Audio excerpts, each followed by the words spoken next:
Would you do me a favour? Yeah. Move this chair, just move it forward a touch.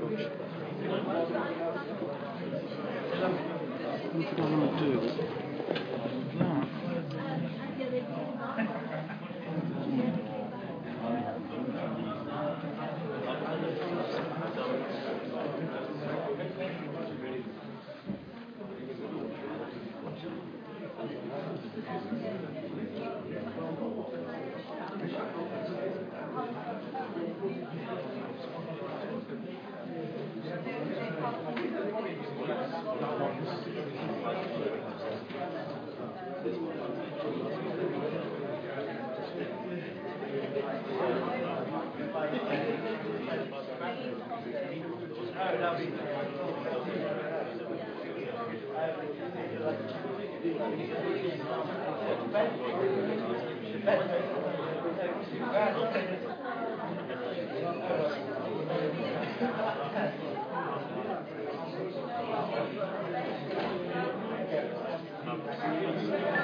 Just move that chair back. No, thank you.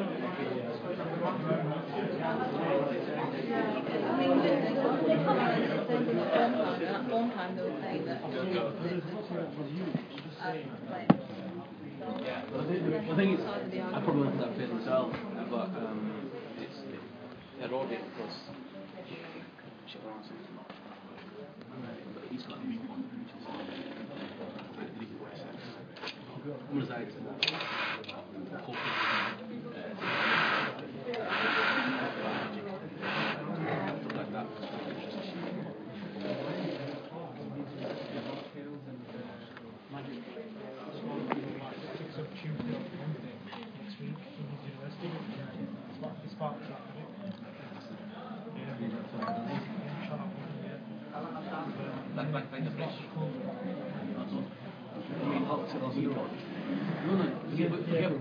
like that. Forget about that. Talk about the sort of symbolism used in society.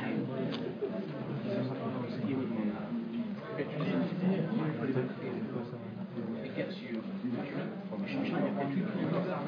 Should be a form of right.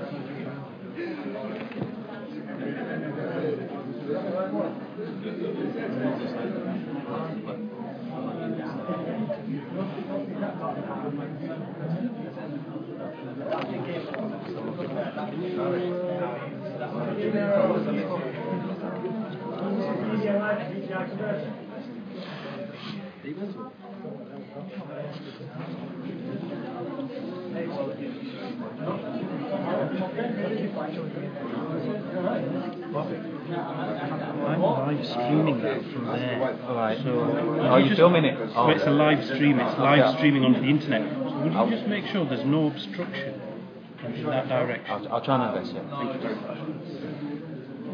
I'll see if I can get on with it though. I'll maybe to bring it in.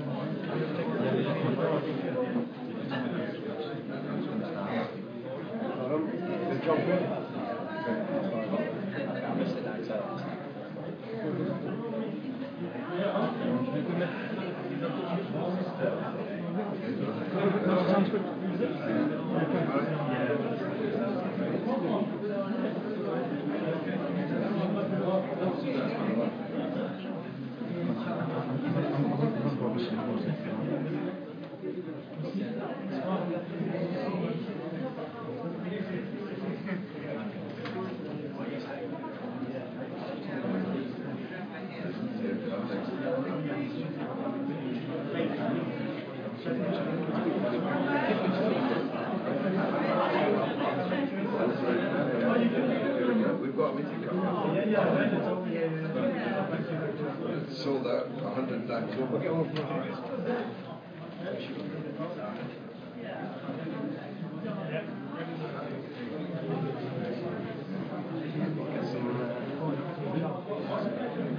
I've got NFC.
Send them out. I have got a chapter feeling.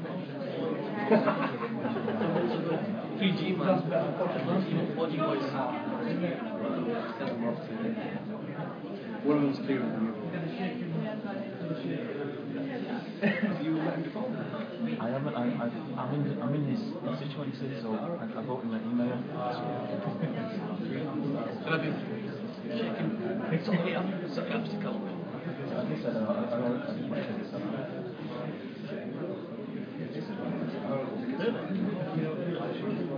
It's called ABO. Don't know the score. You want to make it public. So I don't know what the score is. I don't know what's the best way.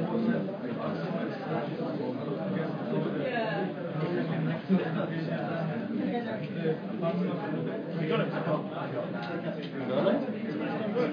Maybe it's something. Sorry about it.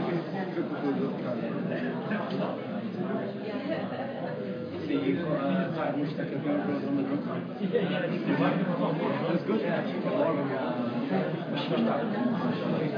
Is he working the same place as you? No, he works for Chelsea. No, he's definitely working. He's working at back. That's why. Working back. Yeah, he's working for the.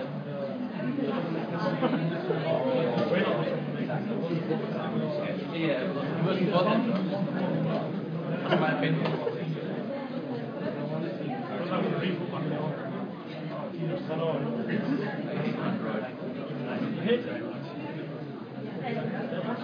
You're selfish.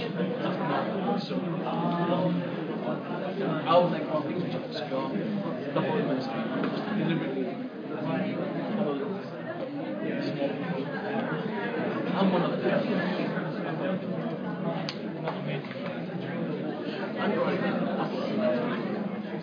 That's why you have the most learning stuff, most viruses. And more about not here, but when selfish come out with their best map,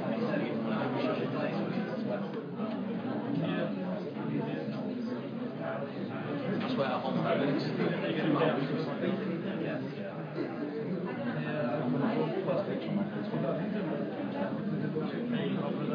It's fine, you should have got it now. He gets bombarded with radiation and you're killing him.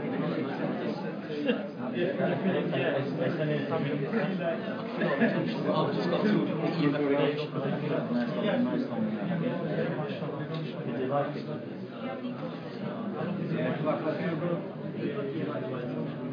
You still did a good old reboot. I'm gonna put that picture of Usman on my Facebook now. That's going straight up. That's your profile picture. Yes, it's going straight up.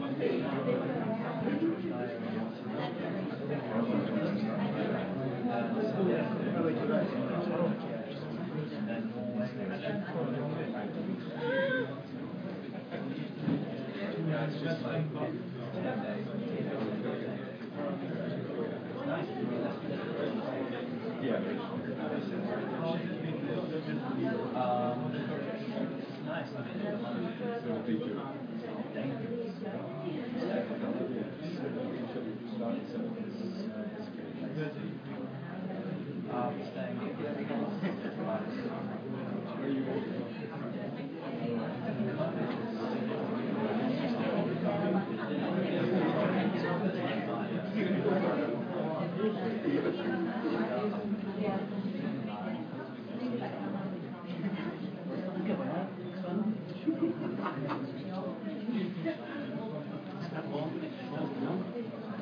do that.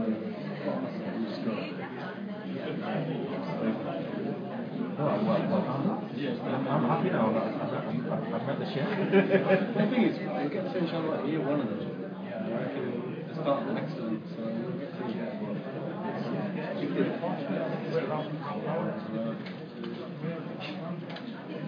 went to the mosque 2 years ago, and there was a poster that said, "Do not talk about Palestine." It was not do not talk about politics. Do not talk about Palestine.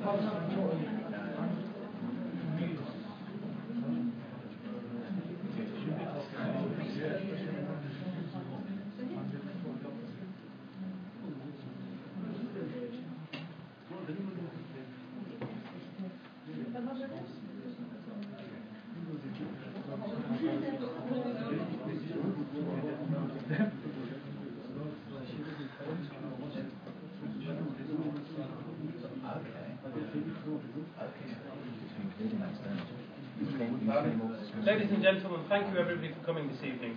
I'm not going to keep you long. We have two speakers. Our first speaker is Harry Fair. I'm sure all of you know plenty about him. So without me saying any more, Harry Fair. Thank you.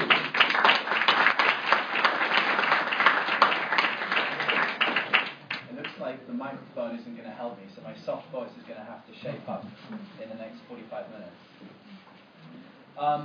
I'm going to speak not for a long time about mainly my experience of being in Gaza during the recent wartime and what that means for Palestine as a whole, and where Gaza is quickly where the West Bank is today, and then George will give a much more interesting historical talk than me.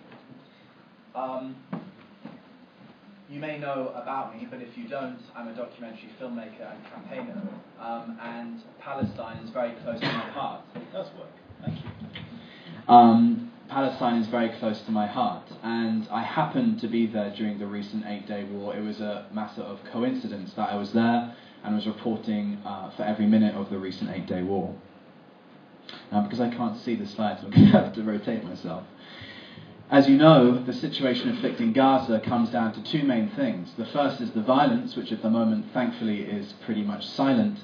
And the second thing is the violence of the economic treatment, the besiegement, which suffocates the economy to a very low pace, let's put it that way, and also the entry and exit. So it's not just a besiegement on the economy, but also civilian traffic as well. This invokes various problems, but for example, youth unemployment is over 70%. Adult unemployment is, again, most of the population. 2/3 of the population are registered to receive humanitarian services from the United Nations Relief and Works Agency, the main humanitarian body in Gaza. So as you can see, the baseline is not good even before you start a war or launch rockets on this population of 1.6, 1.7 million Palestinians. Most of them are refugees from, if not 1948, which George I think will go into after me, 1967, the Six-Day War, or recent bouts or escalations in violence. They're refugees from these episodes. They're also, most of them, children. Now, Gaza is subject to many stereotypes, and having visited for the first time, I was struck by the fact that the kind of, I hasten to say, quasi-capital Gaza City in the north area of the Gaza Strip is extremely well built up.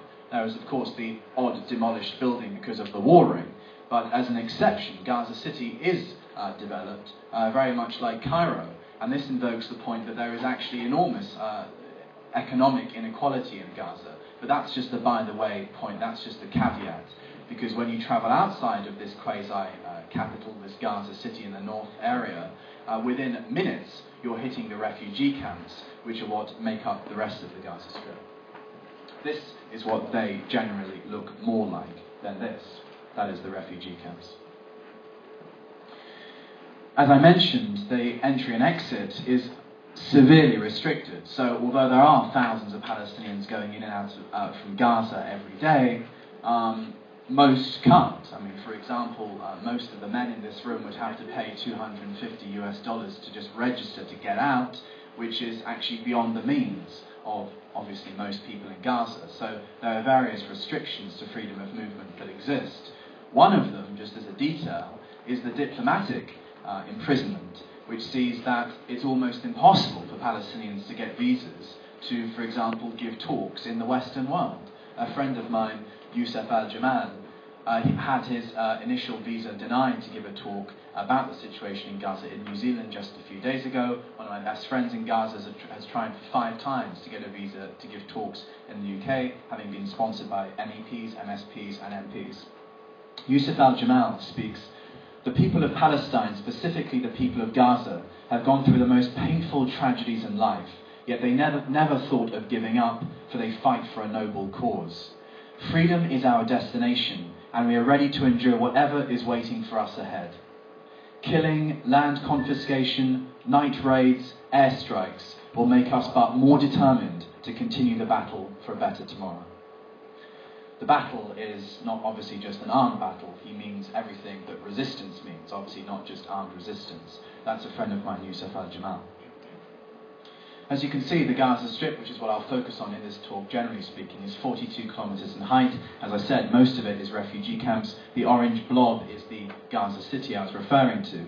This map is actually from more than a few years ago when Israel was illegally colonising the Gaza Strip. These are the colonies here, which, according to the general narrative in Gaza, according to my ability to discern it, was seen as a victory, that Israel was forced to withdraw from its colonisation attempts and from its full-time ground occupation in the Gaza Strip. Last summer I took this photograph with this little girl who's a member of the Al-Lol family that I'm friends with, and I think that for me it resonates, this idea that in a way it's about freedom of movement, it's about freedom of rights to one's land. This is, and it's difficult to see because of the quality of the projector, but this here behind these pylons is an Israeli port city, and these are Israeli communication pylons over here. We're here maybe 1 kilometre away from the border with Israel, and at this point in time last summer it was too dangerous to proceed any further into the Palestinian territory towards the border for risk of invoking a tank incursion or being shot at by snipers. And this is a young girl that knows that boundary. So if you can just imagine what that's like for, again, most of the population are children, to grow up with that kind of parameter or perimeter set in their mind, and the feeling that there must be of being imprisoned in your own land, etc. It's the same with the fishermen, not just on the land, but also at sea. As you probably know, there's a 3 nautical mile permitted fishing zone inside the Palestinian territorial waters off the Gazan coastline. If you try and go beyond that, you'll be shot at. Obviously, as many people know, you can't also enter the Gaza Strip because of the same naval dominance by the Israeli Navy. But for the fishermen in Gaza, of which there are 3,500, they're doing not a simple job, but a very, very dangerous job, because historically and even recently they have been killed, injured, harassed, arrested, had their property and boats destroyed and stolen by the Israeli Navy. And that's just in the sea. This is a photograph I took just a few days ago inside the beach refugee camp in the north of the Gaza Strip. In fact, this is one of the nicest parts of that refugee camp, which is one of the not nicest refugee camps in Gaza. I mean, generally the refugee camps are not like most people would imagine a refugee camp with tents and etc. But as George will talk about, the refugees are living in what's meant to be a temporary state, but they've been there for decades. So they actually have, as you may well know, structures, homes where they're living, which are solid like this. I think one of the things that's striking for me is that ostensibly the situation in Gaza or in Palestine in general is obviously very, very dire. I mean, empirically it's very dire, and I'll come to that later perhaps. But at the same time, there's an amazing resilience of spirit, which is really manifest when you visit. And it also manifests itself in an extraordinary welcoming nature and hospitality and openness to internationals visiting for the purpose of solidarity or documentary or whatever. And for me, this strikes home one of the symbolic features of the so-called Israel-Palestine conflict. Obviously not really a conflict, it's an occupation. But one of these features is that there is what I perceive to be a humanity disparity on either side of the wall. And perhaps I can elaborate on that later. I probably won't have time. Just to say another caveat to the grim image is that there is a massive focus on education in Gaza, and it's seen as one of the ways that the society can be strengthened under the conditions of, in overview, weakness. So there is an amazing emphasis on education and self-development, etc. in this respect, which is very, very inspiring. This is the Al-Lom family home, which was shelled directly by an Israeli tank, which incurred, this is about 2 or 3 kilometers away from the northern border with Israel. Opposite this structure is United Nations-run school, which was also struck by Israeli tank shellings in winter 2008-9, the 22-day Gaza war, when, as you probably know, hundreds of Palestinian children were killed. And talking a little bit about the history of the violence in Gaza, or in general, when the recent 8-day war started, there was an immediate stockpiling of food, fuel and water and etc. And for almost everyone I know in Gaza, they had lived through, having not left, they had lived through the 22-day Gaza war, or winter 2008-9. And so in a way there was a strange kind of it's happening again feeling, which therefore the point here is that in a way there's a kind of normalization of war on Gaza for so many people. And just as an example, my best friend in Gaza, just as a random example, has carried dead bodies of children through the street in numbers. And this is normal. And I think that kind of example sets the background. So someone like this gentleman has seen it all, as you can imagine. Now, following the 22-day Gaza war, obviously attempts are made to restart life as best people can. And that has involved a construction boom in the last 2 years in Gaza as a result of various factors, but there has been an increase in the importing of construction materials, and in this image taken by a friend of mine, there's also the recycling of damaged buildings as well, and etc. So again, that's another positive, micro positive element. This is the beach in West Gaza City, which is actually not busy. You should see it when it's at Ramadan. But as I said, it's like a kind of prison playground. Most of the population of Gaza are children and unable to leave. So this is, again, another map, a tiny area. If you look along the eastern border with Israel, there's this pink sliver, which is a no-go military zone, and a kind of no man's land, sometimes. In the map, they call it a security zone, nice euphemism. In some places, there are walls like this slicing up the landscape, and as you can see, the fact that there are 2 layers of walls shows Israel's intentions not to respect the internationally designated border, or as much as that there is one. And in some cases, there are fences like this, but the point here is that whatever view you end up with, it's kind of like insult to injury, because you can actually see the flourishing Israeli settlements from thousands and thousands of residences along the eastern border with Israel. And in many cases, there are also militarized outposts like this, complete with remote control machine guns, which is the bedroom window view for, again, hundreds or thousands of Palestinians. And in a way, this image is not an exaggeration, having been there during the recent 8-day war, which saw 59 Palestinian children killed and 1 Israeli infant killed. That kind of image, this 3D graphic produced by a Palestinian friend of mine, not for this purpose but for general consumption, with this kind of 3-dimensional anonymized state terrorizing entity, that in a way, in my experience, was the nature of certainly the recent 8-day war, because you don't see the soldiers' faces, obviously, especially with the unmanned aerial vehicles, but you don't see the faces, and so it's just, you hear just Israel or the occupation that is responsible for this or for this. It's not Prime Minister Benjamin Netanyahu or etc., etc. Again, this photograph, I hope, captures the fact that there's this kind of normalization of violence in Gaza. Now, just a quick couple of notes. I will just ask, how much time have I taken so far?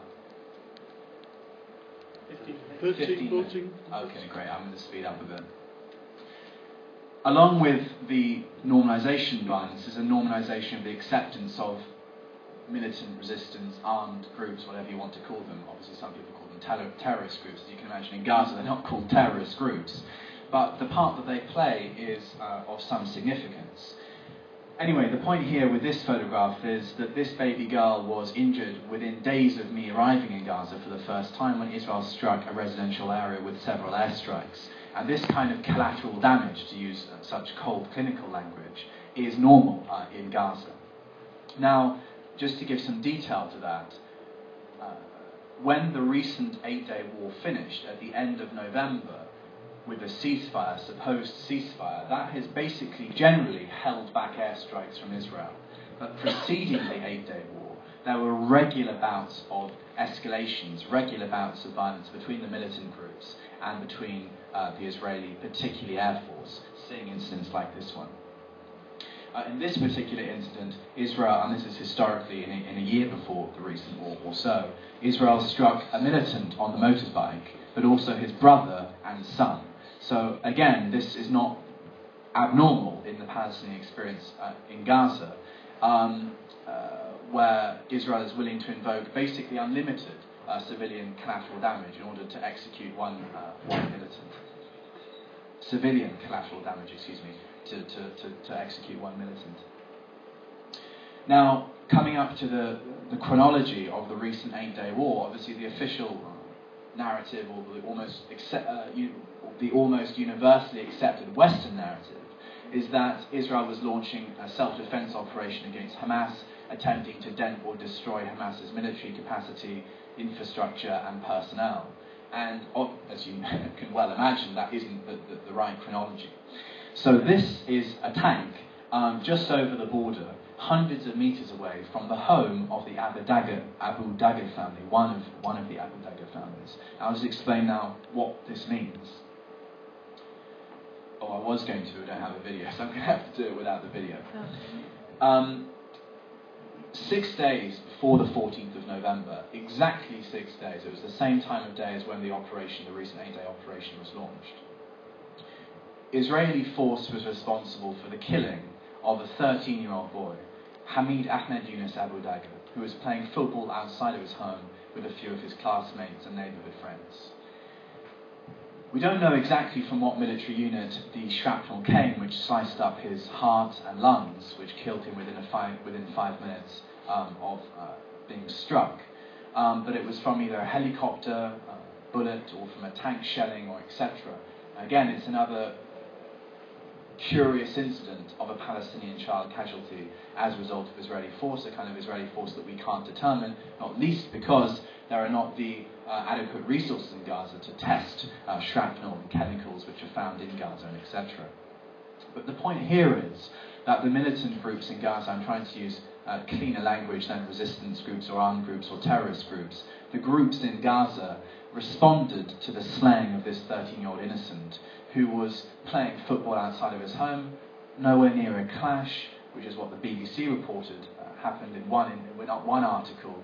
Reportedly, a child was killed between clashes between militants and Israeli incursion soldiers. There were no clashes going on. He was killed just like that at sundown outside of his home. So the militant groups responded to that within a day or two with rocket fire and other means at the State of Israel. And there's an official press release on the Al-Qassam Brigade's website, I believe it's the Al-Qassam Brigades, saying we're responding to the killing of this Hamid with this attack. What happened following that was Israel escalating on Gaza, killing various militants, and 2 more children, a 15-year-old and a 16-year-old. This is just a few days before the self-defense operation began. What happened at that point, after a couple more days, was that the militant groups sought a ceasefire, which was denied. And then on Wednesday, the 14th of November, at sundown, Israel launched Operation Pillar of Cloud, which then they changed to Operation Pillar of Defense, because the true language, Operation Pillar of Cloud, the primary translation from Hebrew, invokes a biblical idea, the protection of the Jewish people by a pillar of cloud, which hasn't gone down well in terms of PR, invoking such language by the Israeli state. So they quickly redacted that and neutralized it to Operation Pillar of Defense. This is a police station, as most of the police stations in Gaza were destroyed during the recent 8-day war, minutes walk from my home. I already said that 59 Palestinian children were killed during the operation. Almost 180 Palestinians were killed. Less than 5 Israelis were killed. This is governmental infrastructure, the Prime Minister's office in Gaza destroyed. Now, if we think about this objectively, this is an act of international state terrorism. It's like blowing up George's office over the road, or Parliament, yeah? But in Gaza, no one cares, yeah? And so it goes on and it goes on. Most of the main civilian administrative buildings were destroyed during the war. In the latter days of the operation, when I think there was a sense that things were going to be drawn to a close imminently, Israel upped the pounding of such infrastructure, including bridges, in those latter days. Israel also targeted, and has admitted to doing so, infrastructure and personnel of the media in Gaza. So this is the roof and the top 11th floor of the Al-Sharouk building, a journalist building in central Gaza City. When Israel struck communicational infrastructure, satellites on the roof, which this has all come out into the public domain, it injured around a dozen Palestinian media workers, including one guy who had to have his leg amputated. And this is all very clearly in the public domain. So this is the Al-Dalo family massacre, and there were various massacres that took place during the recent war.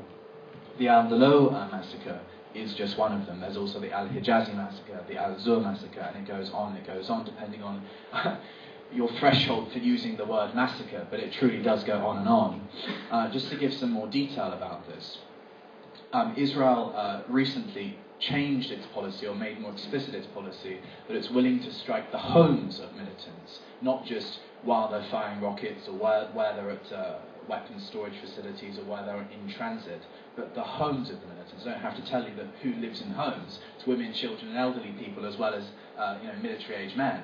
And so that's why we saw pronounced massacres like the Al-Dalo massacre. Just to give you some detail about that from Human Rights Watch, if I don't lose my papers. The Human Rights Watch report that looked at the 8-day war counted 18 absolutely clear examples of totally unjustifiable airstrikes on civilians when there was no militants present, no clashes or anything like this, which could never be justified, basically. And this time, with this 8-day war compared to the 22-day war, Human Rights Watch didn't even bother to wait for the Israeli investigation, because they learned the hard lesson that Israel's investigations don't mean anything, because they're not really investigations, and they don't really meet the standards of international law.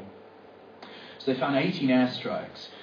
Just to give you some examples, on November 19th, not day two of the war, middle way through the war, an Israeli drone, or more than one Israeli drone strikes, killed 3 men in a truck carrying tomatoes 2/3 of the way down the Gaza Strip. A science teacher sitting in his front yard with his 3-year-old son on his lap, targeted by drone strikes. It goes on and it goes on. It goes on and it goes on. There are over 1,400 injured. Almost all of them were civilians. Over 80% were women or children alone. And so I hope what this image that I'm trying to make sends home is that you can imagine why language like state terrorist, state terrorizing force, and etc. is used so quickly, because, well, that's my experience, that Israel is a state terrorizing rogue state, and it doesn't really care about any law or any moral code. And the current trajectory is increased land confiscation, increased resource confiscation, and killing and injuring and arresting, abducting more and more Palestinians. How much time do I have left? Someone, please. 5 to 8. 5 minutes? It's 5 to 8 now, so overtime. Okay, I don't know what time we started. So. Keep going, Okay, thank you. There's unfortunately too much to talk about with the recent war. There's a video which looks like it's going to play. It's not going to play. This is one of the Al-Hijazi babies that was killed during the recent war. Israel struck the Al-Hijazi family home, killing this 2-year-old Mohammed and his 4-year-old brother and their father. Now, the mother who woke up in hospital to that news had named this baby Mohammed after his elder brother who was killed during the 22-day previous war. So she woke up with this devastating news. And this is just one example of too many to go into. But this is the Al-Hijazi family massacre, which, unlike the Al-Dalou family massacre, the one I was referring to moments ago, hasn't basically got any international media attention at all. As I mentioned before, most of the population are children, and as you can imagine, children are obviously least physiologically and psychologically prepared to deal with, well, war, particularly Israel's kinds of wars, or generally the occupation and the besiegement of Gaza, generally speaking. What this means is, according to reports from entities like UNICEF, that most of the children, indeed most of the population, but more of the children, suffer from some kind of obvious diagnosable form of mental health problem. Bedwetting is a major problem, as is social anxiety, as is misperformance in school. I can't think of the proper word, but proximity anxiety, where you're afraid to leave your parents, and etc., for two discernible reasons. The first is that the children are afraid of leaving the room where their parents are in because they fear that they will never see them again, and secondly because they are afraid and want support from their parents. And so PTSD and continuing traumatic stress disorder is something which is seen in Gaza, unfortunately, so widespread. And even my friends and even myself suffered from that, having been there during just the recent 8-day war. This is a video I was going to show you, but this is a video taken by a friend of mine, Mahdi, and this is his niece, Suzu. And in the video, you would hear an airstrike take place. One airstrike not so close to the roof of the building that they're on. And you can see Suzu's reaction and hear her crying and her wanting relief and etc. And it's a very disturbing video. But the point is that, I mean, it's captured in this still frame, the horror and fear on her face and etc. and etc. She articulates in the video, "I'm afraid of the Israelis, I'm afraid of the Israelis, I'm afraid, I'm afraid." The fact that this is one child out of hundreds of thousands, and it's one airstrike. And during the war, when I was reporting live, we averaged out that there was an airstrike at least every minute, and that every 5 minutes a Palestinian was killed. My friends who went through both operations, that's Operation Pillar of Cloud and Operation Cast Lead, the previous 22-day war, reported that in terms of quality, not duration or quantity of force, but in terms of quality of force, this recent 8-day war was more barbaric and was more ferocious. This is a photograph in Gaza at the funeral parade, although you can't see most of it. But this little girl here is at a funeral parade of Zaki Gidalda, who was a friend of mine that was killed, martyred in the recent 8-day war. Now, in the beginning, we thought that he was collateral damage, that he was trying to rescue those that were struck in an airstrike, struck in an airstrike on a vehicle, the vehicle in front of him in the road, that he stopped the car to enter help those assumed injured at the site of the first vehicle. But it turns out, because of mistranslation or etc., that my friend Zaki, who was working for the Fatah movement, which, as you know, is the historic and actual rival of Hamas that governs the Gaza Strip, which supposedly Israel was going after, the Fatah movement, he was actually directly targeted, and that Israel locked on to his phone signal, his mobile phone signal, and the airstrike of the drone went directly to his head. And so he, along with other civilians, was decapitated by an Israeli drone strike, leaving behind his dependent family, including young children. So that's just one example of what collateral damage means. Oh, thank you so much. That's one example of what collateral damage means, and I invoke that one purely because it's the one most connected to myself when I'm standing in front of you. Now, there's not enough time, obviously, to go into all of the details of the 8-day war, but as you know, an Egyptian brokered ceasefire supposedly ended the war. I say supposedly because since the truce agreement has come into place, which was meant to grant various marginal improvements to farmers along the border and fishermen at the sea, which has now been redacted, those improvements. There have been over 100 breaches of the ceasefire agreement by Israel. There have been discernibly a few by the Palestinian militant groups, and the generally accepted narrative is that Israel broke the ceasefire first. There has been no evidence provided to suggest that the militant groups launched any rockets or activities first. This is a photograph I took a few days ago when Israel, for the first time since the war, used airstrikes against Gaza. There were no injuries or casualties. They struck military training grounds and military areas of the Al-Qassam Brigades, Hamas's armed wing in Gaza. It's not here, it's over here. We were forbidden from taking a photograph of the site directly, of course, for security reasons. But the point here was that just a few days ago, on April 2nd, Israel used aerial bombardment on the Gaza Strip, which sets a new precedent. Previously, since the war, they've been willing to use, they've executed 4 people by shooting them in some cases the head. On day 2 post-ceasefire, November 23rd, Anwar Kadei, 23 years old, shot in the mouth, died instantly near the border with Israel in East Khan Yunis in the southern area of the Gaza Strip. That's day 2. So you can see what a ceasefire means to this Israeli entity. November 30th, another 20-year-old shot in the pelvis, died in hospital, again in the southern area near the border. Then this year, January 11th, a 19-year-old shot in the stomach, died on the way to hospital in the northern area of the Gaza Strip. A few days later, a 20-year-old farmer shot in the forehead, died in hospital 1 kilometre away from the border with Israel. Sniper attack, shot in the forehead. So, as you can see, it goes on and it goes on and it goes on. And if we think for a second about what's really changed in Gaza before and after the recent 8-day war, we get to really see an image of what is suffocating life in Palestine. Why did Israel launch this operation? What did it actually gain? Well, not really anything, because the rocket firings continue from Gaza, so obviously it didn't manage to successfully stop the rockets, which was the supposed goal. What it did do was kill 59 Palestinian children and over 100 others. The point here is that if there was no discernible, achievable objective, why was the winter war, the 8-day war, launched? The point really was that it was a bloodletting exercise, and it was predictable on political grounds. What do I mean?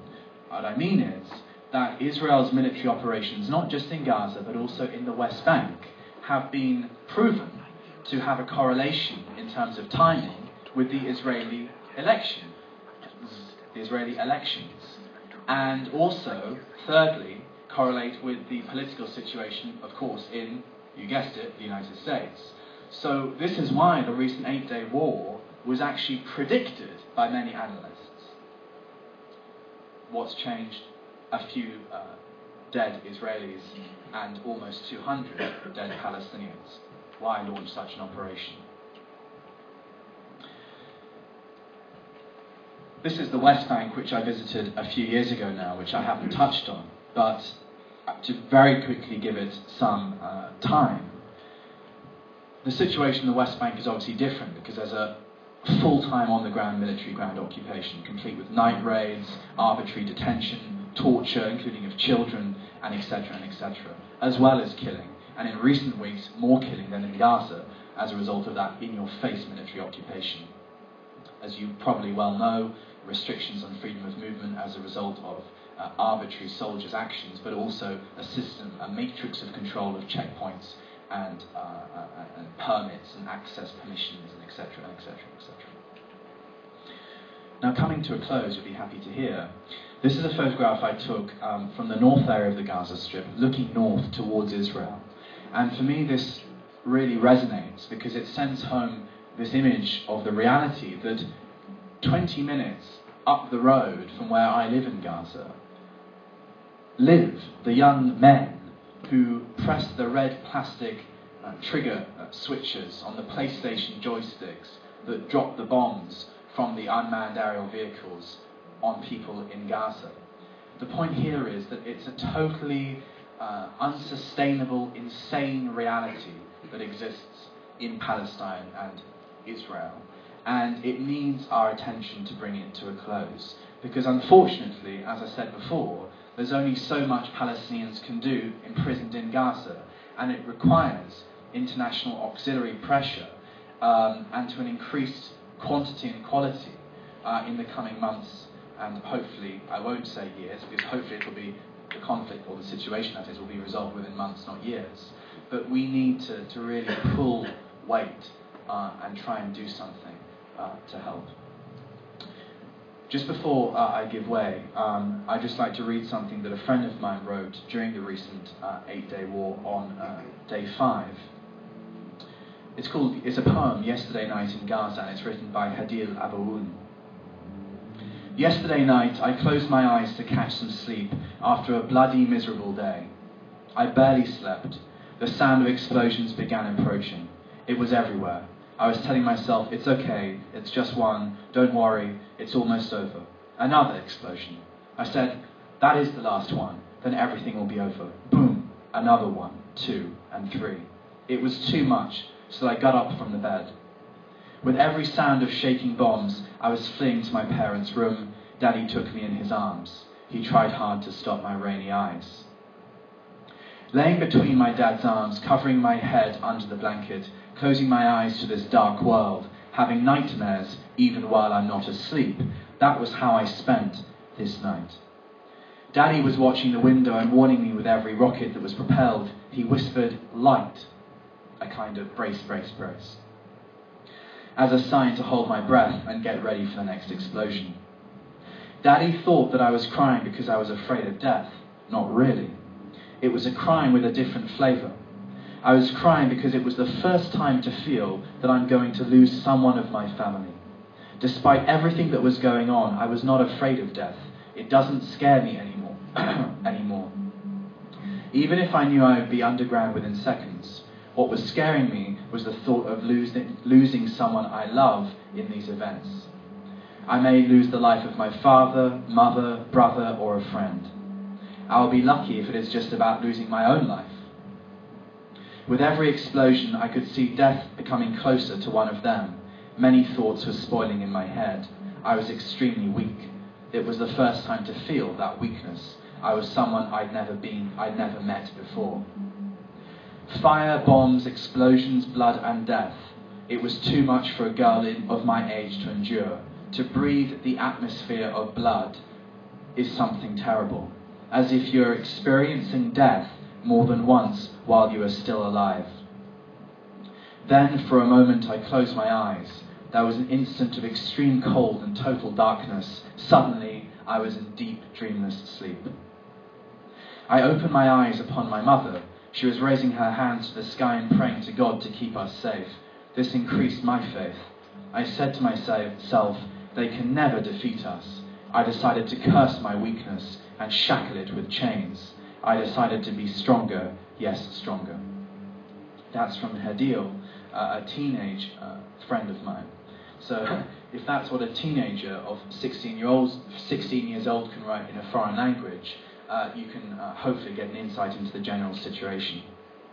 In recent days, the Israeli military prosecutor of operational affairs, that's what they call it, has decided that they're not going to pursue the investigation, the internal investigation, as to why there was the Al-Dalud family massacre, which saw the wiping off the face of the map of 11 members,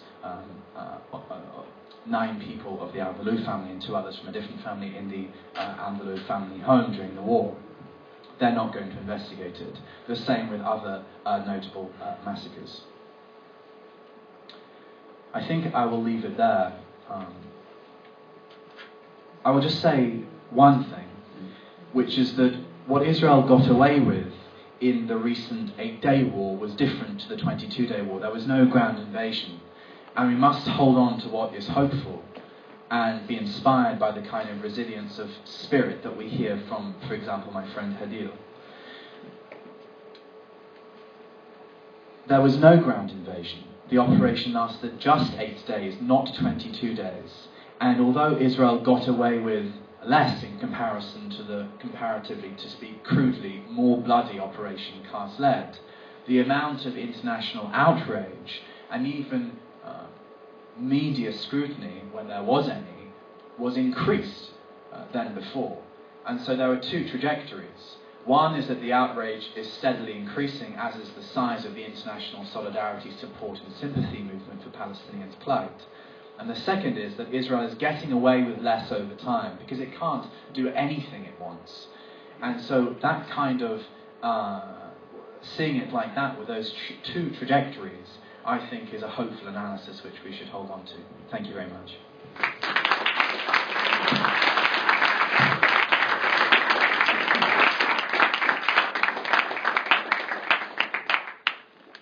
Thank you, Harry. That was a fantastic insight into what's happening at present. If I can ask our next speaker, George Galloway MP, give him a round of applause.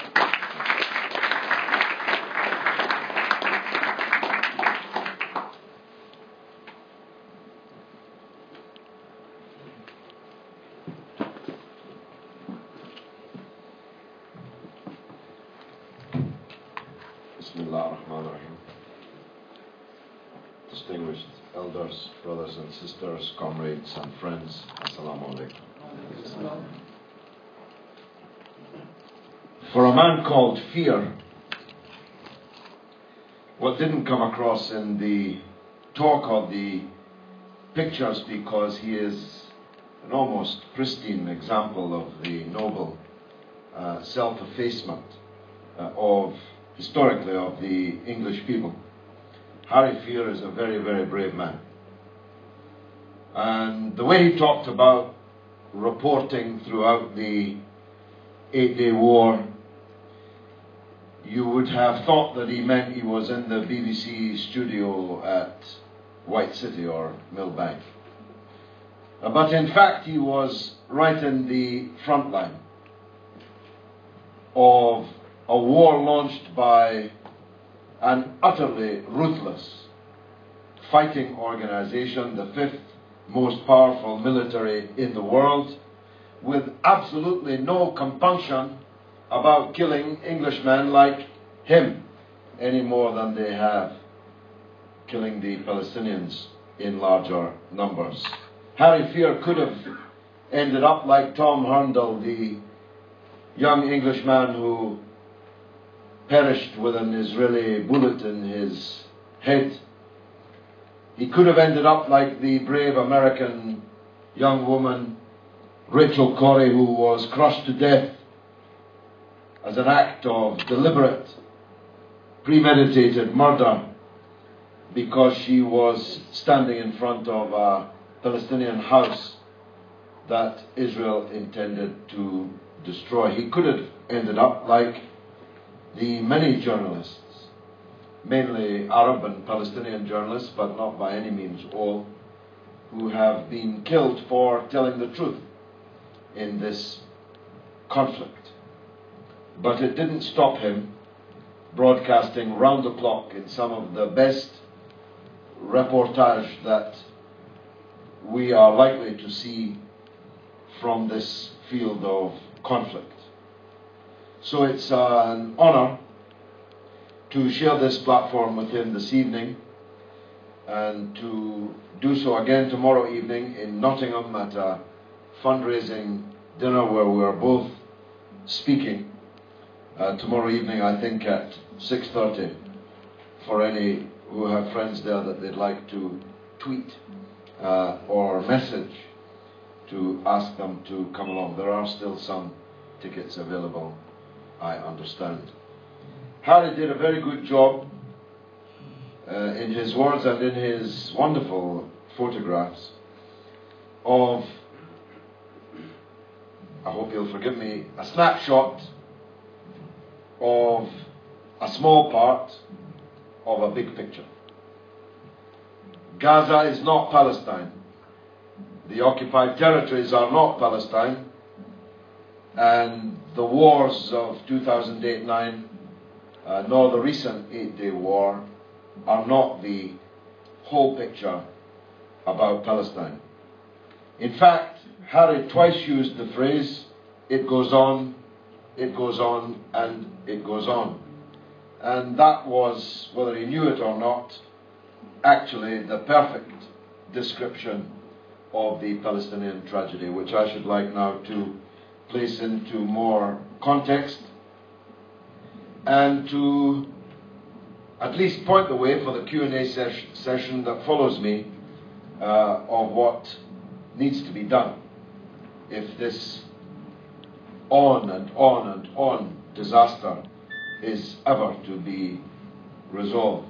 I just, in parenthesis, make the point to Harry, who said, well, he hopes not years, he hopes only months, that when I met Ron Mackay at the back of the room here this evening in a Palestinian refugee camp in 1977, I said something very similar to that. And 36 years later, we have to listen to Harry show what's still going on and on. So though Israel cannot, he's right, get away with absolutely anything, up till now, it's gotten away with a very great deal. Now this is a matter of great moment to all kinds of people. For religious people, Palestine is holy. It is the land where Jesus walked. It is the land where the Prophet Muhammad ascended to the heavens from the roof of the Al-Aqsa in occupied Jerusalem. For people who care about human rights, who care about liberty, the fact that an entire people has been dispersed to the four corners of the world, that a country has been wiped off the map, that all kinds of massacres and attendant disasters have regularly happened to them, is a great moment. But for those cold-blooded people who are neither religious nor care about human rights or liberty, this is a matter of great moment because it is the epicenter of a great conflict between the Muslim world and the non-Muslim world. If there is no peace in Palestine, there can be no peace in the Middle East. If there is no peace in the Middle East, there can be no peace in the world. So it is a matter of geostrategic importance, even to the cold-blooded calculator of world events. And of course, there can be no peace in Palestine if there is no justice in Palestine. And justice is not yet on the horizon. And I will, when I come to the end of what I have to say, describe what I think justice would look like. But it's a matter of great moment to British people per se, because it was our country which created this disaster.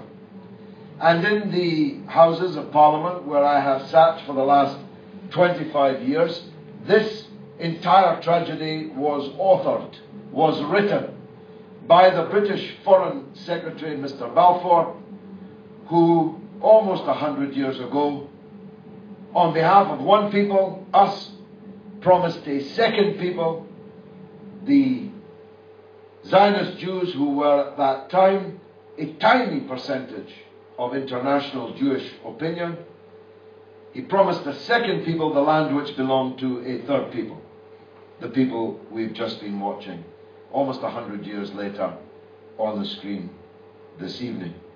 As I've said before, even by imperial standards, this was a truly extraordinary act, because Britain did not even possess Palestine as an imperial possession at the time that it gave it away to someone else. And the someone else were a group, and I make this point not pejoratively, there may well be atheists in the room, I don't mean this pejoratively, but to a group of atheistic Jews called the Zionists. Why do I make the point that they were atheistic? Because it was a very long time later that Zionism discovered a biblical justification for their expropriation of the land of Palestine and their extinguishing of its name from the map. There was nothing biblical at all about the Zionist project. It was absolutely, simply and purely a colonial exercise. So much so that these same Zionists to whom Mr. Balfour promised the land of Palestine had previously been petitioning the British and other empires for other territories very far away from the Holy Land of Palestine, on which they could establish their state of Israel. They asked for territory in Uganda, territory in the Seychelles, territory in what is now Argentina. They were merely looking for an imperial patron to give them a territory on which they could establish a European colony, just like the other European colonies, which we know only too well in South Africa, in what is now Zimbabwe, and so on. It's ironic to think that if they had been given Uganda, the Seychelles, or Patagonia, we might still have a conflict today, but Palestine would be free, and who knows what would be different. But Mr. Balfour's promise, unfortunately, was redeemed. And the caveat that he entered to that promise, that nothing shall be done in the establishment of the Jewish state which would prejudice the rights of the existing Arab population, was of course laughable, because it was a zero-sum game, as the Americans say. If you make Palestine the Jewish state, then by definition it is no longer the territory that it was before. It is subject to massive immigration brought about by many different means, and the character of the territory changes, if necessary, by force. And by force, of course, it was. It is ironic that the State of Israel, which was brought into existence in 1948 by a decision of the United Nations, has such unalloyed contempt for the United Nations today, to the extent that Israel has broken more United Nations resolutions than all the other members of the UN put together. But even more surprising is the absolute cowardice with which the United Nations has viewed these crimes committed by a state brought about by its own resolution. I think you heard Harry say, when he showed you a picture of his friend's house, that there was a United Nations school opposite the dwelling, which was bombed. And of course, it wasn't the only one.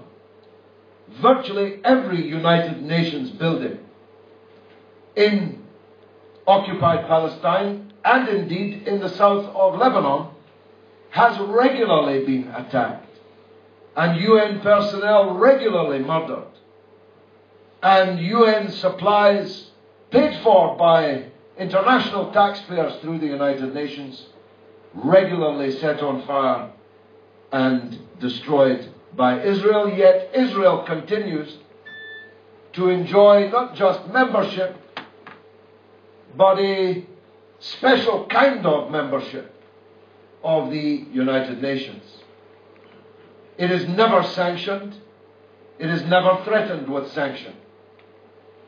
No one would dream, for example, of insisting upon inspecting Israel's nuclear facilities, something which Iran is at the moment under threat of invasion and destruction, even though it is permitting regular inspections by the United Nations agency responsible for nuclear matters, no one would even dream of asking Israel if it could inspect its nuclear facilities, because they know that Israel's answer would not only be negative but would be extremely rude, as is their wont. And they don't want to show themselves up still further as being utterly unable to do anything about Israel's international law-breaking. I was myself a regular visitor to the Jenin refugee camp on the West Bank, which in 2001, I think, was subject to a massacre. Same time as there was a wholesale attack on the Church of the Nativity in Bethlehem, and priests were killed and lying unburied in the nave. And I waited until it was possible to do so, to enter the Jenin camp with Yvonne Ridley, whom many of you know, and Ron. I think Ron was also there, yes. And when we entered, the camp was still smoking, still on fire. The smell of the dead unburied underneath the masonry was overwhelming. The fighters defending the camp had fought literally until their last bullet and had to stop fighting only because they had no more bullets to fire.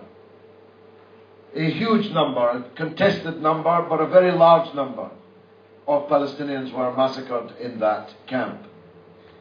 Unusually, the United Nations Security Council was summoned on a Saturday evening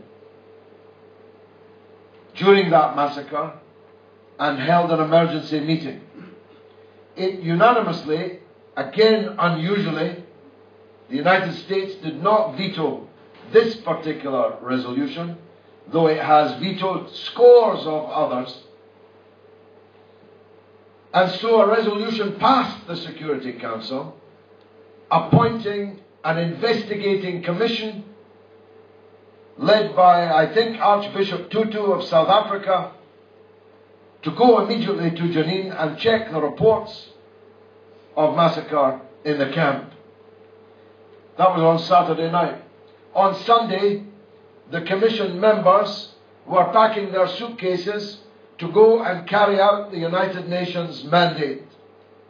But on Sunday evening, the government of Israel told the United Nations to get stuffed, that no United Nations investigating commission would be permitted to enter the camp at Jenin. And so they might as well all go home. What was the United Nations response to this? They went home. They unpacked their suitcases. They went home, and not another word was said about it. I labour that point because it is a perfect example of how there is one law for Israel and a different law for everyone else. As I said, Iran can be threatened with war and can be subject to a whole raft of sanctions, even though it has no nuclear weapons, while Israel has no sanction of any kind upon it, whilst it has hundreds of nuclear weapons, illegally held, undeclared, subject to no international agreement or treaty or regime of inspection. How Iraq was broken on the wheel of sanctions and then invaded and destroyed with 1 million people killed, all in the name of United Nations resolutions, in case you have forgotten. Iraq was invaded because it was said that it was in breach of United Nations resolutions, and 1 million people were killed. And of course, as it turns out, Iraq wasn't even in breach of United Nations resolutions at all. But Israel is in breach. of scores of United Nations resolutions, and no one punishes them at all. Unless you count being forced to participate in the Eurovision Song Contest when you're not even in Europe. It's cruel punishment, I know, but it hardly fits the crime. Israel, far from being sanctioned, is endlessly rewarded for the crimes that it is committing and has committed against the Palestinian people. It's treated as a red carpet regime. It's greeted as a normal state. Its leaders, however much blood is on their hands. We've had 2 Israeli prime ministers who were treated as Paka statesmen who had British blood on their hands. Menachem Begin and Yitzhak Shamir, leaders respectively of the Stern Gang and the other one whose name has just slipped my mind, the Stern Gang, the Irgun. These people killed British soldiers, killed British civil servants, hanged British sergeants in the orange groves near Jaffa, blew up the King David Hotel in Jerusalem, killing almost 100 British civil servants.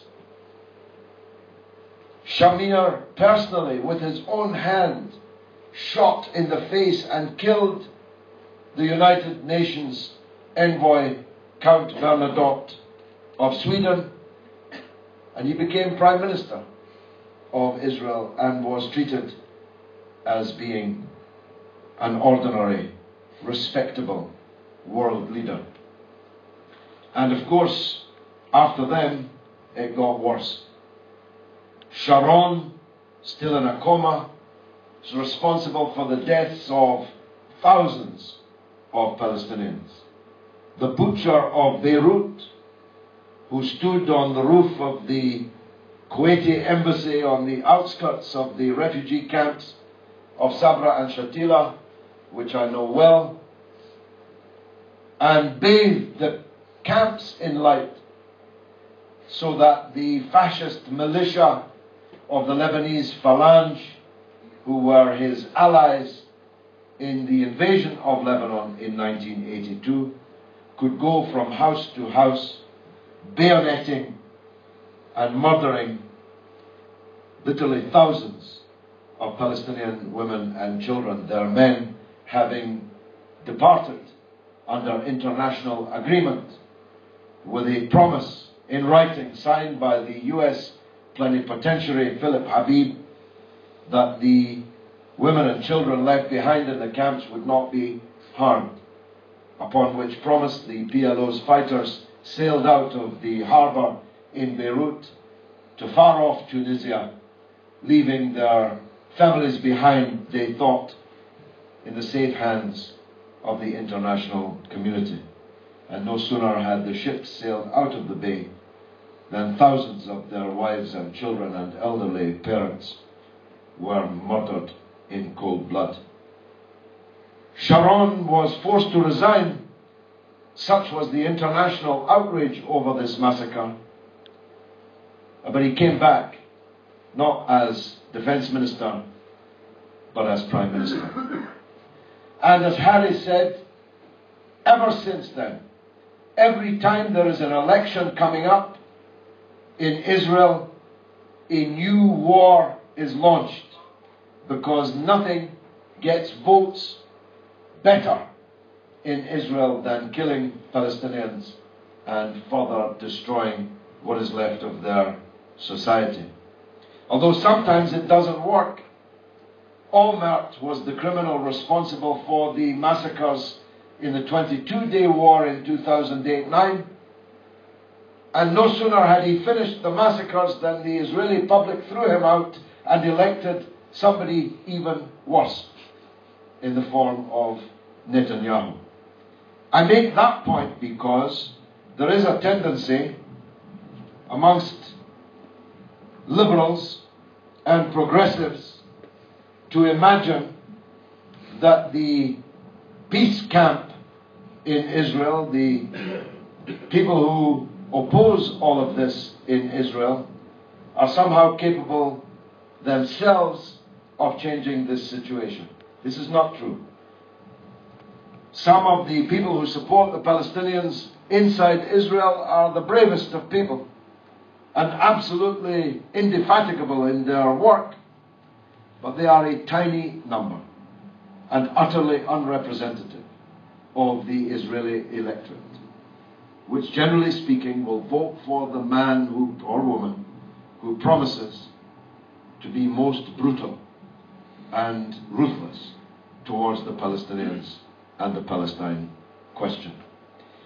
Therefore, if the Palestinian people cannot themselves prevail, and it is clear after all this struggle that they cannot defeat the fifth most powerful military in the world, and if the Israeli public will not change in a positive direction, and that too is clear, they will not, then something else will have to happen if this is ever to be solved. And that something else involves and includes you, and involves all of us in all the countries around the world who have an interest for one of the three reasons I adumbrated at the beginning, either because of religious feeling, or because of human rights and a love of liberty, or because of cold calculus, or any two from the three, or even all three. Everyone has a vital need to get involved in trying to shift the balance of power, which currently lies overwhelmingly against the Palestinian people and with Israel. When I started out in this struggle in 1975, Israel was much loved in the world. It had, if you look at it as a bank account, a huge amount of capital. To declare in 1975 that you supported the Palestinians was rather like declaring now that you were a supporter of Al-Qaeda or Bin Laden. It was effectively a criminal offense, and certainly guaranteed torrential abuse and hatred and sabotage of all kinds. That has now completely changed in the world. Israel has virtually nothing left in the bank in the world. Its capital in the world is so low that in Cannes a couple of years ago, when the microphones mistakenly overheard the conversation between President Obama and then President Sarkozy, the conversation went exactly, not something, but exactly like this. President Sarkozy said of Mr. Netanyahu on the other side of the room, "I can't stand that man. I can't bear to look at his face. He's a liar." And President Obama replies, and these are direct quotes, President Obama replies, "You can't stand him. I have to take calls from him every other day of the week. I have to deal with him all the time. You can't stand to look at his face. I can't stand to be anywhere near him." That's what the other world leaders think of Netanyahu. Of course, it doesn't stop them giving him guns and money. It doesn't stop them giving them political, diplomatic and mass media support. But at least we know they hate him. And that is a very, very significant change that has occurred in these last near 40 years. The fact that they had to stop the war after 8 days was for two reasons. First, because they dare not move their armed forces into Gaza because the casualties they would have themselves sustained would have been very considerable. Don't forget that since Hezbollah defeated Israel in 2006 and gave them a bloody good hiding, the Israeli armed forces are not that much up for a fight which doesn't involve just pressing a joystick on a computer which launches a missile with no danger of any of them themselves being hurt. But to invade Gaza and fight street by street, house by house, or hovel by hovel is a very different matter. But the second reason they had to end the war after 8 days was, as Harry said, because of the sense of international outrage which immediately sprang into life, and the political pressure that that put on governments in Western countries and other countries around the world. And we have to keep that pressure up so that that balance finally shifts in our favor. Now, what would justice look like? I'll close with this. And on this there is no consensus. And Harry certainly isn't responsible for what I'm going to say now. And not everybody supports it. But I believe that the only solution to this question is for one democratic state between the Jordan River and the Mediterranean Sea to come into existence, in which Jews and Muslims and Christians live as equal citizens under the law. One man, one woman, one vote. Some say, well, we need a two-state solution. I say to that, well, where is it? President Arafat signed for it 20 years ago in the Oslo agreements. And it is not 1 centimetre closer in view than it was 20 years ago, and will not be 20 years from now. Not least because the territory on which these two states were to coexist has so dramatically changed, with settlement, with ethnic cleansing of Palestinians from Arab areas, with the apartheid wall, with the absolute separation between Gaza and the West Bank, and so on. So first of all, of the two-state solution, I say, where is it? And secondly, I tell you, it is no solution at all. Because the vast majority of Palestinians don't live in either the West Bank or Gaza. And the vast majority of Palestinians have never lived in either the West Bank or Gaza. And the millions of refugees have a legal and moral right to return not to another part of Palestine, but to their house and their land, which has been taken from them. The people living in the camp in Jenin, to which I previously referred, they don't want to go and live in Gaza, they want to go and live in Haifa, because they actually have to look at people living in their houses in Haifa who came from London or Paris or New York, mainly from New York, who are living literally in their house. It is no solution to tell them that you've got a mini Bantustan state in Gaza, you can go and live there. So it will not resolve anything having two Bantustans, Gaza and the West Bank, not connected, and with security roads and settlements and walls and all the rest, making it a jigsaw puzzle. And in any case, what's wrong with a democratic state where Jews and Muslims and Christians live as equal citizens under the law, one man, one woman, one vote? Isn't that what we ask for ourselves?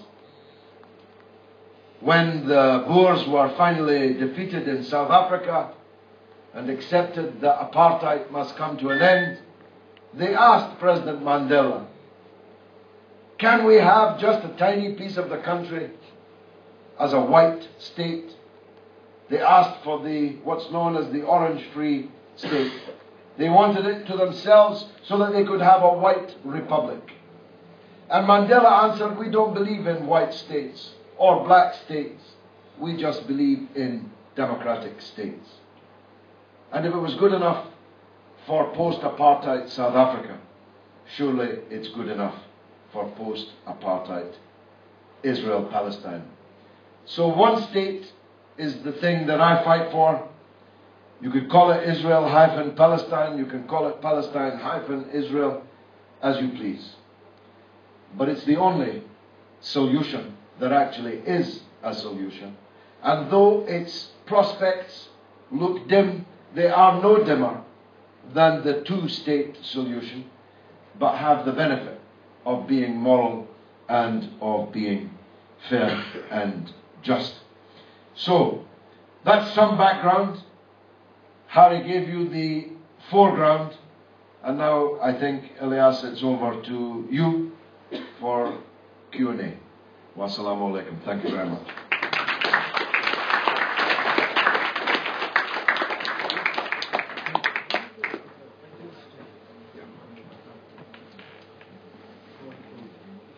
Questions? Any questions?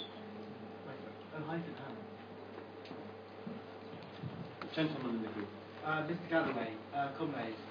I'm proud to call myself a friend of Palestine. I'm a member of the Leeds University Palestine Solidarity Group. Last night I was very happy to go to an event in aid of Palestine, where we were kind of raising money through a band called Native Sun who were performing to raise money for Palestine. But I do feel, sir, with your kind of words, with your manipulation, with your kind of misrepresentation of a historical record, but you actually undermine the Palestinian cause. By talking about the Jews as like a European empire, you forget that Jews, genetically, socially, culturally, are a Middle Eastern people, like Arabs and like Assyrians and all the other groups who inhabit the Middle East today. And with your talk about the early Jewish Zionist settlers as atheists, yes, Theodor Herzl and many of the other early leaders were atheists, or secular Jews at least. But there are many, many early Zionists who are also very religious, very devout, as you are, I presume. And that should also be acknowledged. And I'd also like to say, with your description of Hezbollah as a resistance organisation, kind of praising how they fought Israel, you ignore the fact that Hezbollah is a subject of Iranian imperialism, and its actions in Syria are absolutely disgraceful, and I can't understand how you take this kind of stance with regards to Syria with regards to the Bashar al-Assad tyranny that's going on in the Middle East today. Thank you. Well, thank you very much. You're a strange kind of member of Leeds University Palestine Solidarity Campaign. I must say, you must be some kind of interloper. I am quite unique. Yes, quite unique is one way of putting it. First of all, I described the Zionist leadership as atheists because they were atheists. And I presaged that point by saying that I meant nothing pejorative, though I do think it's very foolish to be an atheist. I did not mean that. I said I did not mean it pejoratively. I meant because now all of Israel's claim to Palestine is predicated on the Bible. That God is an estate agent who promised them the land, and they must have it. And those who were living on it and who did own it must clear off, because the Bible tells us so. And it is an utterly legitimate dichotomy to point out that when they begged the British for Patagonia or Uganda or the Seychelles, they never mentioned the Bible, because these promises were never made to anybody in the Bible. Can I make a point of No, you can listen to me, because you might learn something. Go ahead. Secondly, the notion that the Jews are a Semitic Middle Eastern people is just bunkum. It's genetically It is just bunkum. I refer you to incontestable scholarship. Incontestable scholarship. Well, can I contest it? The myth of the Jewish people, which proves beyond all reasonable doubt that the vast majority of Jews in the world, in fact, are Central and Eastern Europeans That's been discredited. who were converted to Judaism in the 8th century. That does not mean... I refuse to debate with an anti-Semite. It was all a plan then. It was all a plan. Well, whether he's walked out or not,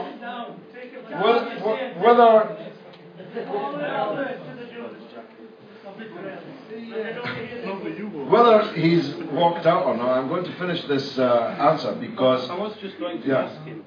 You listened to his question. You also had the courtesy to listen to your answer. It's a provocation, don't worry. It won't be the last that we'll have to face.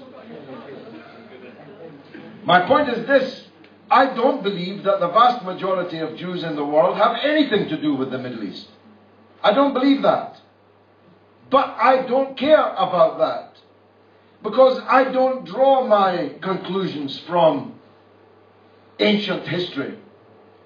If a Jew is currently living in Palestine, then by definition, my one-state solution allows him to remain there. If he was born there, he must remain there. He's entitled to live there. Whether it's people 1200 years ago converted to Judaism in Eastern Europe, or whether their blood showed that they came from the Middle East 2,000 or 3,000 years ago, or not. In the here and now, Jews have a right to live in Palestine if they were born there, but they don't have the right to live in somebody else's house. They don't have the right to live on someone else's land. Not unless they buy it from them. Business. You can buy it, but you can't take it and kick the person out and expect them never to come back. Because that certainly isn't going to happen. Well, I'm sorry about that interruption. Anybody else have any questions?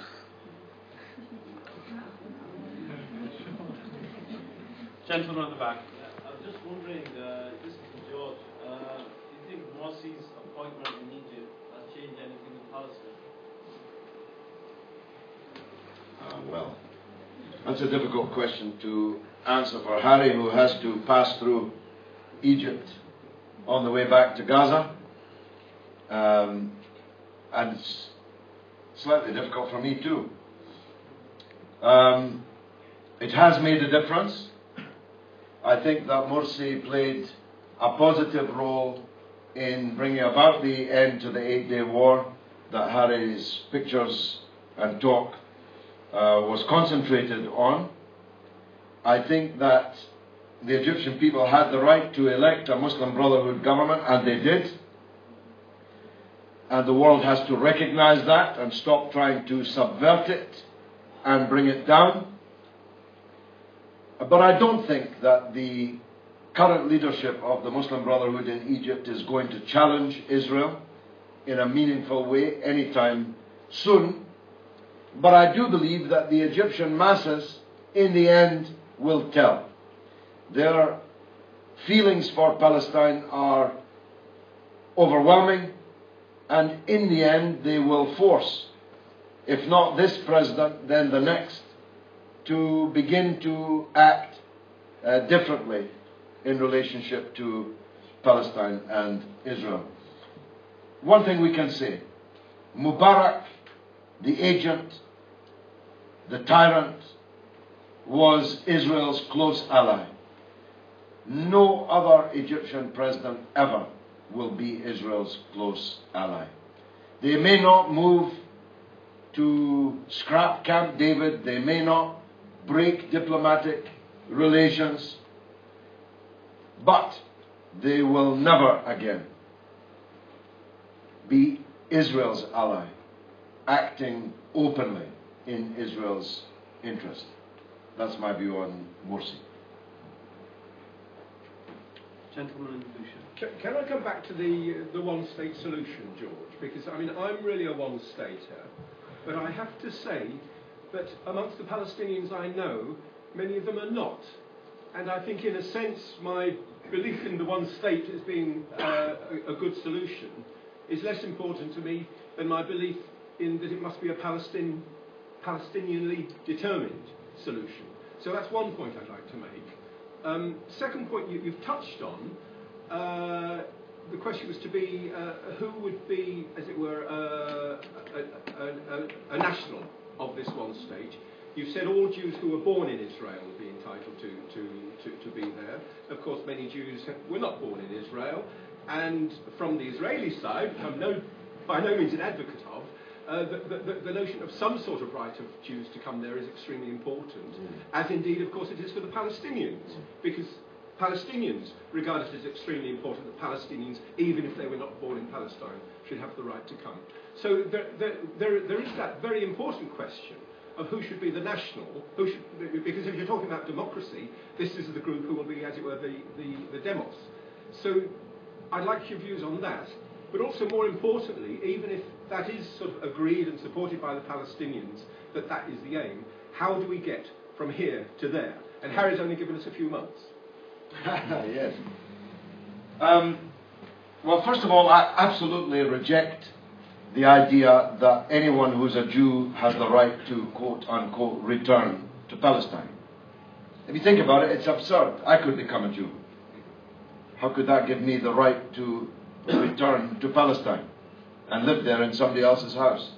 I mean, it's an absurd idea. A Chinaman can become a Jew. There are Ethiopian Jews. There are Jews all over the world who have, under Israel's constitution, the right to return to a Palestine that they have never seen, never been in, have no provable connection to at all. And indeed, recent scholarship, as I have indicated, shows, I think incontestably, that they have never been in Palestine. But a Palestinian has the right to return to Palestine because he is a Palestinian, because his father and mother and their father and mother and their father and mother are provably from Palestine and indeed still hold a key for a house in which someone else is living. So these two rights are not comparable in any way. The question of Palestinian support for a one-state solution or a two-state solution depends on which Palestinians you are asking. I can assure you, if you came to Lebanon with me and went to the camps in Lebanon where hundreds of thousands of Palestinian refugees live, you won't find anybody who does not support a one-state solution, because that's the only solution that sees them leaving the camp and going back to their country, indeed going back to their own land and their own house. So it depends who you ask. As to how we get there, it'll have to be by a combination of the hammer of Palestinian resistance and the anvil of international solidarity. That's how apartheid in South Africa was broken, and that's how the Zionist state will be broken. I told you it's a dim and distant prospect, but it's no dimmer at all than the two-state solution, which isn't a solution. That's why I prefer the campaign that I'm fighting myself. Just before we come to you, I have a question for Harry. Those that are here today, what can we do to make a difference? I think there are 4 to 6 things we can do. The last 2 are peripheral. The first thing we can do is continue to raise awareness about what's going on, so that the number of people who know they need to do something can increase, and that those that do know they need to do something are able to articulate the arguments for that fight. The second is to maintain position in mainstream politics by supporting those MPs and candidates that take a meaningful position. so not to forget that there has to be a mainstream political role. The third is to heed the call to visit the occupied territories as they're known, Palestine, what's left of it, and to become witnesses and delegates for the truth, because that means an awful lot of difference in many ways, but not least to Palestinians that are stuck there.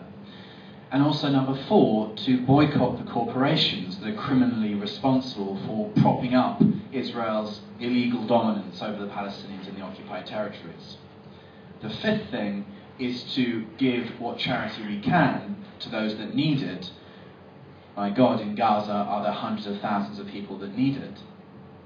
And 6th is to pray that the situation gets better in hours or weeks, not months or years. Gentleman at the back. For Mr. Galloway.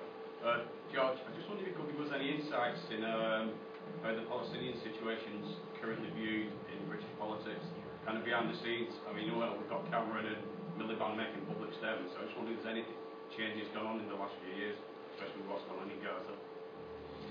Well, as I said in a debate in Parliament recently that I won the right to hold by ballot on Britain's relations with the Arab world, I made the point that in order to be the British Foreign Office Minister for the Middle East, it is compulsory to have been a member of the Friends of Israel.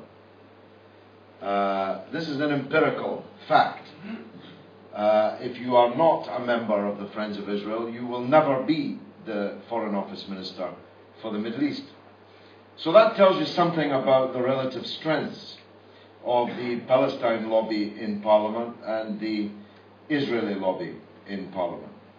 You can number in hundreds of parliamentarians those who declare their support for Israel, and a fraction of that who actively support the Palestinian cause. And that's gotten no better in the current Parliament. In fact, it's gotten worse. In fact, one of the things about New Labour is that since Mr. Blair took over the Labour Party in 1994, it has become basically a prerequisite to getting on in the New Labour Party to be an avowed supporter of Israel. And we had the grotesque spectacle just a few weeks ago on the front page of the Jewish Chronicle, Ed Miliband declaring, "I am a Zionist." Now, for those who know Mr. Miliband's antecedents, his father, late father, Ralph Miliband, and his mother, who still lives, are both Jews who fled the Holocaust in Europe and sought sanctuary here in Britain. And from their first day and until now, declared their absolute opposition to Zionism. But Ed Miliband, the son of these parents, who fled the Holocaust but have resolutely opposed Zionism, Ed Miliband has now declared, "I am a Zionist." You can consult the front page of the Jewish Chronicle for the relevant report. I made the point to Mr. Miliband that this probably cost him 1 or 2 votes. Certainly in Bradford, I hope. But the calculation that he has made is that he cannot win the election if the supporters of Israel are against him. He may be right, he may be wrong, but the fact that that calculation even has to be made is a measure of the problem.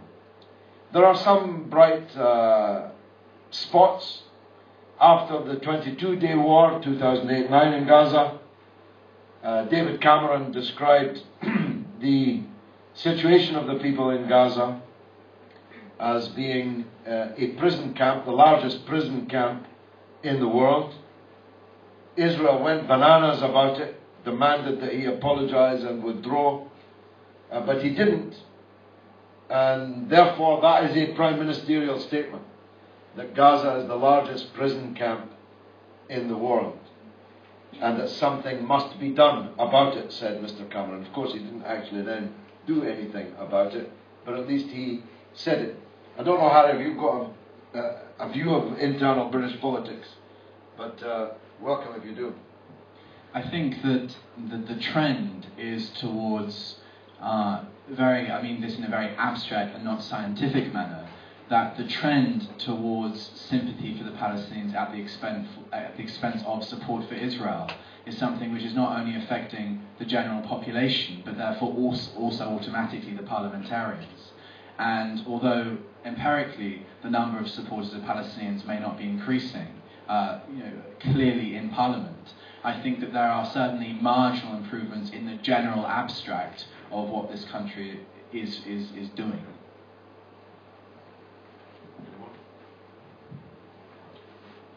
Any more questions? Lady at front. Question for Harry. You've spent a lot of time in Palestine and spoken to and befriended a lot of Palestinian people. Would you say that there's more hope now amongst them, now that there is more international sympathy for their plight? There are two camps, in one sense, in the occupied territories. The first is those particularly youth Palestinians who have internet connections and the time and luxury to be connected with the international solidarity movement. And they're, of course, a fraction. They're in the absolute minority. And then there's the rest of the Palestinians who, to a large extent, don't even know about the international solidarity. And it's certainly not part of the Palestinian news cycles regularly.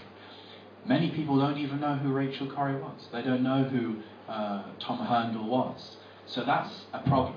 I'm thinking particularly of Gaza. The situation is less extreme like that in the West Bank. I think that answers your question. We'll take one last question. Amongst the things that you suggested we might do, you said bear witness to truth by visiting Palestine. Yeah. As far as the West Bank is concerned, that's relatively easy. If you're lucky on a good day, you could get through Tel Aviv airport. On the other hand, as far as visiting Gaza is concerned, it's not so easy or obvious, and I'm just wondering how on earth would we visit Gaza? It's actually, in my opinion, the other way around. Yeah, absolutely. I mean, if you go to Israel, presumably via Tel Aviv, most obviously, you're subject to every kind of profiling under the sun on security grounds, perhaps invasive. Many people get through. People of your demographic more easily than people of my demographic? No, not at all. I was on a group with 30 and everybody got through. 2 people had some difficulty, everybody got through. I can tell you that if you try to get into Gaza, you will get through 99%. I see. But there are... A friend of mine only a few weeks ago was banned from Israel just because he'd been to Gaza. Yeah. The point is that going to the West Bank is much harder than going to Gaza, and that speaking now, you can go to Gaza very, very easily. It's basically paperwork. And there's a guide on my website about how to do it, gazareport.com. And in July, I'm taking a convoy to Gaza of internationals, particularly media workers and campaigners. So what we're trying to do, and what I try to encourage, is to advocate for people going, because it's a prime time when it's not particularly dangerous, and when it is easy to go to Gaza, which compared to the West Bank is starved of international attention and solidarity. So to try and make some balance there. Ladies and gentlemen, thank you very much. And can we have a round of applause?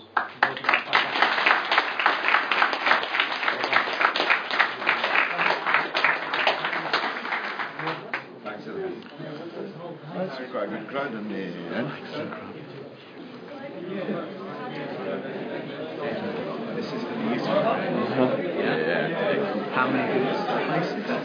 It went to about 27 viewers. It went to about 35. Now they...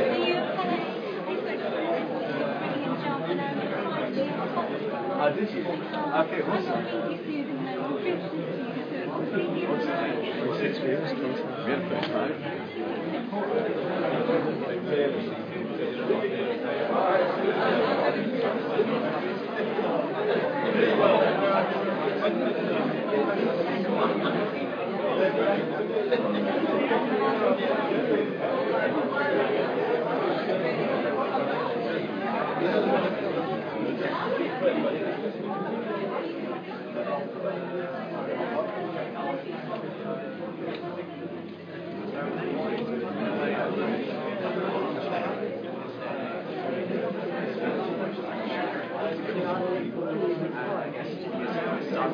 then it became, as you can see, the point of my life basically. So in fact, just spending time sharing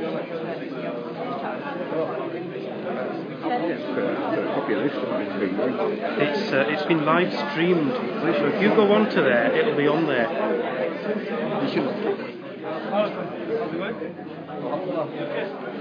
you on Twitter? I'm on Facebook. Go on to the, the event page. Yeah.